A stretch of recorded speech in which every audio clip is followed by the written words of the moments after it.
নমস্কার, আমি রুমি। আবারও আপনাদের রুমিস রেসিপির নতুন রেসিপিতে স্বাগত।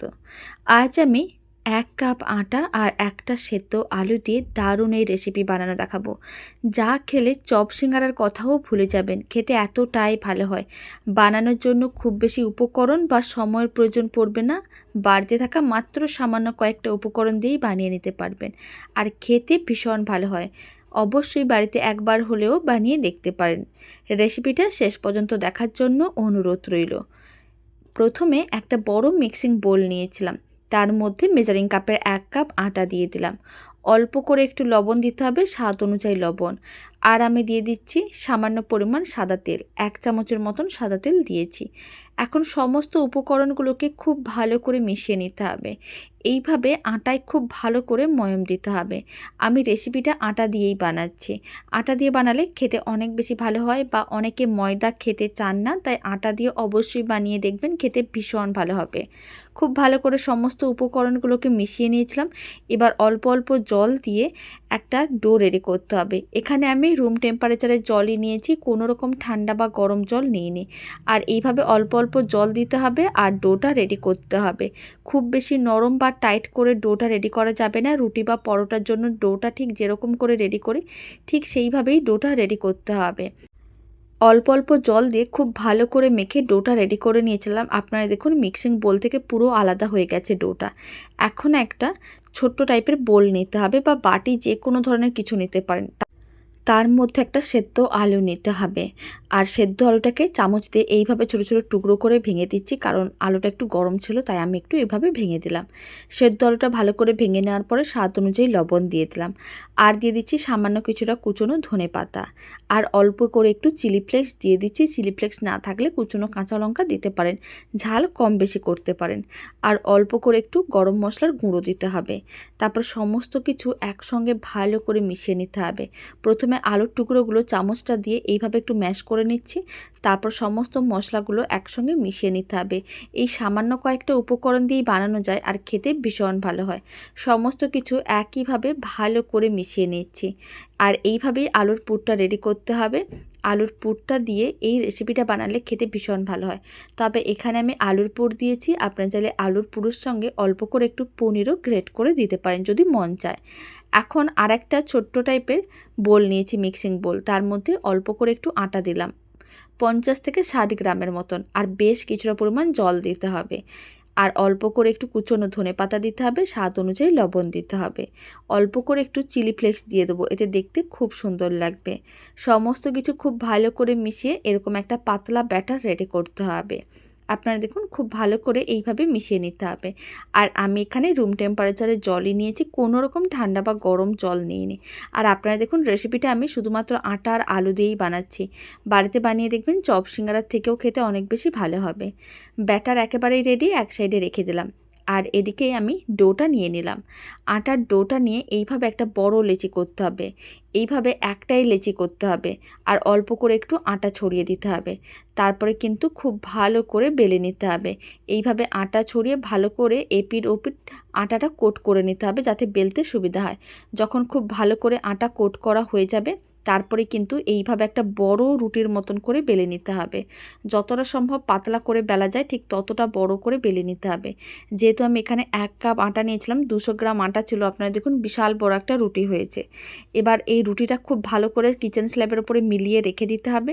আর আলুর যে পুরটা রেডি করে নিয়েছি, সেই সমস্ত আলুর পুরটা এইভাবে রুটির ওপরে দিয়ে দিতে হবে। আর খুব ভালো করে চারিদিকে আলুর পুরটা ছড়িয়ে দিতে হবে। এইভাবে হাত দিয়েও ছড়াতে পারেন, নাহলে একটা চামচ বা স্প্যাচুলা নিয়েও ছড়াতে পারেন। খুব ভালো করে আলুর পুরটা এইভাবে ছড়িয়ে দিতে হবে। তাহলে সমস্ত জায়গায় আলুর পুরটা চলে যাবে, এতে খেতে অনেক বেশি ভালো লাগবে। খুব ভালো করে আলুর পুরটা ছড়িয়ে তারপরে আমি আপনাদের দেখাচ্ছি। আপনারা দেখুন আলুর পুরটা খুব ভালো করে ছড়ানো হয়ে গেছে। এবার রুটিটাকে রোল করে নিতে হবে। ঠিক একটা সাইড থেকে রুটিটাকে এইভাবে নিতে হবে আর এরকমই করে রোলটা করতে হবে, যাতে আলুর পুরটা এইভাবে একটা স্তরে থাকে, তাহলে দেখতেও ভালো লাগবে, খেতেও ভালো লাগবে।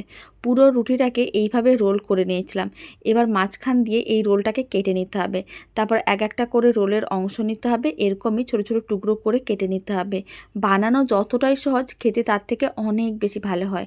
বাড়িতে বানিয়ে দেখবেন, বাড়িতে বানালে কমেন্ট বক্সে জানাতে একেবারেই ভুলবেন না খেয়ে কেমন লাগলো। আপনারা দেখুন এইভাবে সমস্ত টুকরো রেডি করে নিয়েছিলাম। এবার একটা টুকরো নিতে হবে আর এইভাবে কিন্তু প্রেস করে চ্যাপটা করে নিতে হবে। সমস্তগুলো একইভাবে রেডি করতে হবে। ঠিক একইভাবে সমস্তগুলো রেডি করব। একটা করে অংশ নিয়ে নেব, রোল করে নেব আর একটু করে চ্যাপটা করে নেব। এতে সমস্ত লেয়ারগুলো খুব সুন্দরভাবে বোঝা যাবে। আর যেহেতু আলুর পুর আছে, তাই ব্যাটারটা রেডি করে ভেজে নিতে হবে, তাহলে আলুর পুরটা বাইরে বেরিয়ে আসবে না। আবারও আমি আপনাদের একটা দেখিয়ে দিচ্ছি। আপনারা দেখুন, একটা করে ছোট্ট অংশ নিতে হবে গোল করে, তারপর একটু প্রেস করে চ্যাপটা করে নিতে হবে। সমস্তগুলো একইভাবে রেডি করে নিয়েছিলাম। এবার এইগুলোকে এক সাইডে রেখে দিতে হবে। কড়াইয়ের মধ্যে পরিমাণ অনুযায়ী তেল ভালো করে গরম করে নিতে হবে। যখন দেখবেন তেল খুব ভালো করে গরম করা হয়ে গেছে, তারপরে যে মিশ্রণটা আমি রেডি করে নিয়েছিলাম, সেই মিশ্রণের মধ্যে এইভাবে একটা করে দিয়ে দিতে হবে আর ভালো করে কোট করে তারপরে গরম তেলের মধ্যে দিয়ে দিতে হবে। এইভাবে দিলে আলুর পুরটা আর বাইরে বেরিয়ে আসবে না, দেখতেও ভালো লাগবে, খেতেও অনেক বেশি ভালো হবে, অনেক বেশি মুচমুচে হয়। আর একবার বাড়িতে বানালে যখনই মন চাইবে বানিয়ে নিতে পারবেন, এত বানানো সহজ। আপনারা দেখুন একইভাবে কয়েকটা আমি দিয়ে দিচ্ছি, একসঙ্গে সমস্তগুলো দেওয়ার দরকার নেই। এইভাবে 5-6টা করে দিয়ে দেবেন, তারপর উল্টে পাল্টে লাল লাল করে ভেজে নিতে হবে। ফ্লেমটা মিডিয়াম টু হাইতে রেখেছি। এইগুলো ভাজতে খুব বেশি সময়ের প্রয়োজন পড়বে না, মোটামুটি 5 মিনিটের মধ্যে এইগুলো বেশ উল্টে পাল্টে লাল লাল করে ভাজা হয়ে যাবে। যখন দেখবেন বেশ লাল লাল করে ভাজা হয়ে গেছে উল্টে পাল্টে, তারপরে কিন্তু তুলে যে কোনো একটা সার্ভিং প্লেটের মধ্যে সার্ভ করে নিতে হবে। আপনারা চাইলে অল্প একটু টমেটো কেচাপ দিয়েও খেয়ে দেখতে পারেন, দারুণ লাগবে। আর না হলে চা কফির সঙ্গেও সার্ভ করে দেখতে পারেন, খেতে বেশ ভালো লাগবে। যেগুলো লাল লাল করে ভেজে নিয়েছি তুলে আমি একটা প্লেটের মধ্যে রেখে দিচ্ছি। আর বাকি যেগুলো আছে সেগুলো একইভাবে ভেজে নিতে হবে। কড়াইতে তেল যে গরম হচ্ছিলো, সেটা ফ্লেমটা এখন মিডিয়াম টু লোতে করে দিতে হবে। তারপর একটা করে নিতে হবে, ব্যাটারের মধ্যে ভালো করে কোট করে নিতে হবে। তারপরে কিন্তু গরম তেলের মধ্যে দিয়ে দিতে হবে। আর সমস্তগুলো একইভাবে রেডি করতে হবে, 2-3 ব্যাচে এইভাবেই ভেজে নিতে হবে।